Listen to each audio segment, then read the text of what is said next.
Hello, my name is John Schad and I'm Professor of Modern Literature here at Lancaster in the Department of English Literature and Creative Writing. I'm going to be talking about the early 20th century poet T.S. Eliot. So I'll talk firstly about Eliot himself, then about the literary movement with which he's usually associated, namely modernism, and finally about one particular idea shared by both Eliot and modernism, namely the idea of negation. So, T.S. Eliot, born in 1888 in the United States, he then moves to England in 1917, and there he stays for the rest of his life. He's, of course, most famous for his long poem, The Wasteland, published in 1922, just 4 years after the end of a war that has left the world broken. This is the great poem of literary brokenness. It is, in Eliot's own words, a heap of broken images. That is to say, it's shot through with bits or fragments of other texts, quotations, allusions, and indeed it's shot through with bits or fragments of other people. There is no master voice in the poem, no Eliot speaking to us. Instead, there are all sorts of unidentified voices coming and going. Modernism. This is the name used to describe a huge and dramatic shift in Western culture that takes place around the end of the 19th century and throughout the first half of the 20th century. It's a shift that climaxes in 1922, the year not just of Eliot's great fragmentary poem, but also James Joyce's great fragmentary novel, Ulysses.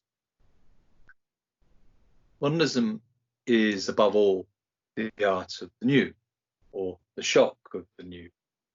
Make it new, said Ezra Pound. Modernism is then the artistic response to the modern, or modernity.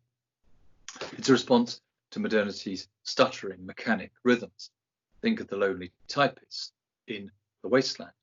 She smooths her hair with automatic hand and puts a record on the gramophone. Indeed, it's a response to modernity's production of endless images, voices, texts. Think of the modern city, or if you like, of W.B. Yeats's famous line, "Things fall apart, the centre cannot hold." Now then, for the idea of negation. In 1925, in her essay, Modern Fiction, Virginia Woolf calls for novels in which there is no plot, no comedy, no tragedy. For Woolf, the art of the new is the art of the not, or the no, an art hollowed by absence. No plot, no comedy, no tragedy. And if we go back to Eliot, we encounter negation time and again.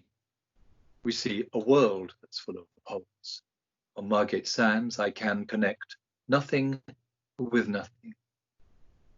We see a self that's full of holes. No, I am not Prince Hamlet, nor was meant to be. And indeed, we see art that's full of holes. Shade without form, shade without colour, gesture without motion. The Hollow Men, 1925. To put all this another way, we might say that Eliot gives us a world without answer.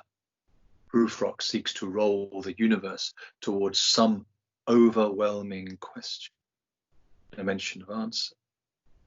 Indeed, we might go so far as to say that Eliot gives us a world without even question. Prufrock says, "Oh, do not ask, what is it? Do not ask." To conclude, in 1917, Franz Kafka writes that the modern writer's task is to accomplish the negative. For Kafka, the negative is then something to be pursued, as if perhaps there is something that might yet be produced or revealed by negation, as if perhaps negation does not just expose absence, but might just open up a space in which we encounter a different kind of presence. Perhaps half presence. Let us go through certain half-deserted streets. Perhaps unexpected presence. In the poem Preludes, we read of ancient women gathering fuel in vacant lots. Vacant lots are not then quite vacant. Look out for ancient women. Finally, look out for ancient men.